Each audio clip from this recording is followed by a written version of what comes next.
আর বিশ্বাস করেন যদি কোনো মুসলমান যদি সে তৈরি করে কোন মূর্তি মোহাম্মদ সাল্লাল্লাহু আলাইহি সাল্লামের, আপনি যদি সেই মূর্তি ধ্বংস করেন, সারা বিশ্বের মুসলমান যদি আপনার বিপক্ষে থাকে, আমি ডাক্তার জাকির নায়েক আপনার পক্ষে থাকবো।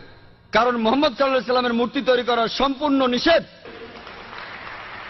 আর বিশ্বাস করেন যদি কোনো মুসলমান যদি সে তৈরি করে কোন মূর্তি মোহাম্মদ সাল্লাল্লাহু আলাইহি সাল্লামের, আপনি যদি সেই মূর্তি ধ্বংস করেন, সারা বিশ্বের মুসলমান যদি আপনার বিপক্ষে থাকে, আমি ডাক্তার জাকির নায়েক আপনার পক্ষে থাকবো। কারণ মোহাম্মদ সাল্লাল্লাহু আলাইহি সাল্লামের মূর্তি তৈরি করা সম্পূর্ণ নিষেধ।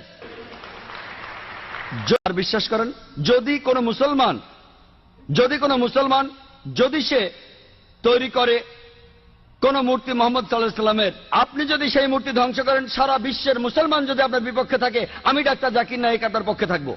কারণ মোহাম্মদ সাল্লাল্লাহু আলাইহি সাল্লামের মূর্তি তৈরি করা সম্পূর্ণ নিষেধ।